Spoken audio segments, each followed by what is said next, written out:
तो दोस्तों आज की इस वीडियो में दो खबरों के ऊपर एक साथ डिस्कशन करेंगे। दोनों ही भारत के पॉइंट ऑफ व्यू से बहुत अच्छी है और दोनों ही खबरों का जो मोरल है वो चाइना का मोरल डाउन कर देने के लिए काफी होगा। चलिए पहली खबर शुरू करते हैं भारत और फ्रांस के बीच की। आप सभी को याद होगा कि अक्टूबर 2023 के मध्य में भारत के द्वारा टेंडर जारी कर दिया गया था नेवल फाइटर जेट खरीदने के लिए, जो कि हम लोग 26 की संख्या में खरीद रहे हैं और इनका इस्तेमाल भारतीय नौसेना करने जा रही है INS विक्रांत के साथ। अब इसको लेकर जो मूल्यांकन करने थे वो भारतीय नौसेना पहले ही कर चुकी है, अमेरिकन F-18 सुपर हॉर्नेट और फ्रांसीसी रफाल M के बीच में, और नौसेना द्वारा रफाल M को फाइनलाइज कर लिया गया था। रक्षा मंत्रालय की तरफ से भी हरी झंडी मिल गई थी इनकी परचेसिंग को लेकर, तो आगे ऑफिशियल कार्रवाई को बढ़ा दिया गया था। इस दौरान जो हम लोगों ने टेंडर जारी किया था, अब आधिकारिक तौर पर फ्रांस की तरफ से उस टेंडर में बिडिंग कर दी गई है। जी हाँ, 50,000 करोड़ रुपयों की ये बिडिंग फ्रांस के द्वारा जारी की गई है भारत के द्वारा जारी किए गए टेंडर के रिस्पॉन्स में, जिसको लेकर कई और सारी महत्वपूर्ण चीजें निकलकर सामने आई है। बताया ये जा रहा है कि फ्रांस की तरफ से ये रिस्पॉन्स कल ही निकल कर आया है वेडनेसडे को,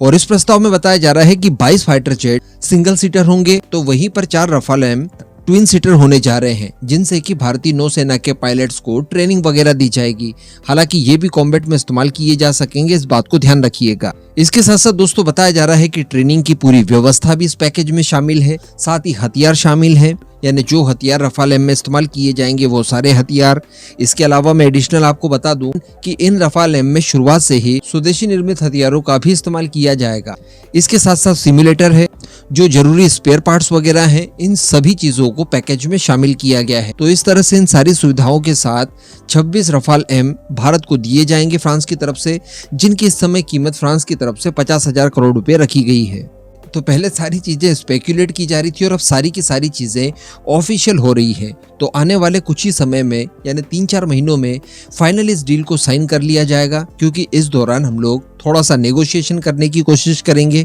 कुछ और चीजों को लेकर सहमति बनाने की कोशिश करेंगे। हो सकता है कि इस बीच भारत MRO फैसिलिटी मांग ले, क्योंकि 36 पहले ही खरीद चुके हैं, 26 ये खरीद रहे हैं, तो कहीं ना कहीं एक प्रायोरिटी हम लोग जरूर रखते हैं अब MRO फैसिलिटी को लेकर। तो इन सारी चीजों को लेकर बातचीत करके लगभग अगले 6 महीनों में डील को फाइनल कर लिया जाएगा। अब ये खबर चाइना के पॉइंट ऑफ व्यू से कितनी ज्यादा भयानक हो सकती है आप खुद अनुमान लगा सकते हैं। दूसरी खबर निकल कर आ रही है दोस्तों श्रीलंका को लेकर। आप सभी को याद होगा मैंने 3-4 दिनों पहले ही आपको एक वीडियो बनाकर बताया था, और जिसमें हम लोगों ने ये कहा था कि चाइना अपने स्पाई वेसल्स को एक बार फिर से हिंद महासागर में डिप्लॉय करने जा रहा है, और इस बार की जो डिप्लॉयमेंट है वो काफी ज्यादा भयानक हो सकती है, क्योंकि चाइना यहाँ पर प्लानिंग ये कर रहा है कि शुरुआती डिप्लॉयमेंट मई मंथ तक की जाए, यानी जनवरी 2024 से लेकर मई 2024 तक। उसके बाद इसे और एक्सटेंड करते हुए लगभग 2024 पूरा का पूरा इन स्पाई वेसल्स की डिप्लॉयमेंट हिंद महासागर में ही रखी जाए। अब इस दौरान हम सभी जानते हैं कि ये लोग रिसर्च के नाम पर आते हैं और जासूसी करके चले जाते हैं, और इसके लिए उसके पास 2 प्यादे भी थे, एक तो श्रीलंका और दूसरा जो नया प्यादा उसके हाथ में आया है वो है मालदीव। अब उसी वीडियो में मैंने आपको बताया था कि इन सब मुद्दों को लेकर भारत द्वारा आपत्ति दर्ज करवाई गई है श्रीलंका और मालदीव दोनों के सामने, चूंकि दोनों देशों के ऊपर भारत का भी ठीक ठाक इन्फ्लुएंस है। बात की जाए श्रीलंका की, तो श्रीलंका अगर आज सरवाइव कर पा रहा है तो उसके पीछे एकमात्र सहारा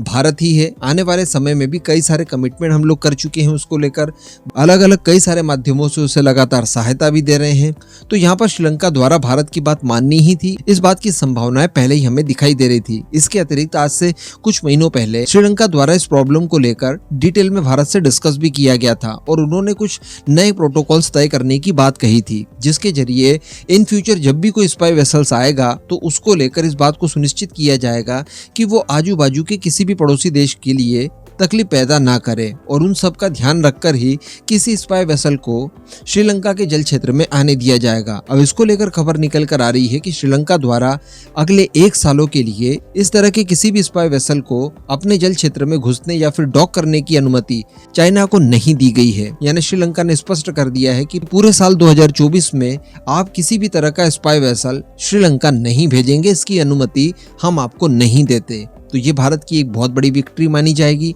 लेकिन फिर भी प्रॉब्लम भारत के लिए बनी हुई है, क्योंकि इसी तरह के स्टेप का एक्सपेक्टेशन हम लोग मालदीव से भी कर रहे हैं। अगर मालदीव भी चाइना को स्पष्ट कर देगा कि आप हमारे यहाँ पर भी किसी तरह का कोई स्पाई वेसल लेकर नहीं आते, तो फिर चाइना के मंसूबों पर पानी फिर सकता है। फिलहाल श्रीलंका द्वारा इनकार कर दिया गया है, ये भारत के लिए काफी राहत वाली बात है, लेकिन फिर भी चाइना के पास जो दूसरा नया ऑप्शन तैयार हो गया है मालदीव के रूप में, वो अभी भी हमारे लिए सिरदर्द बना बैठा है। तो यहाँ पर अब भारत की डिप्लोमेसी पर निर्भर करता है कि किस तरह से मालदीव को भी झुका दिया जाए और उसे भी इस तरह का फैसला लेने के लिए बाध्य कर दिया जाए जैसा कि श्रीलंका को किया।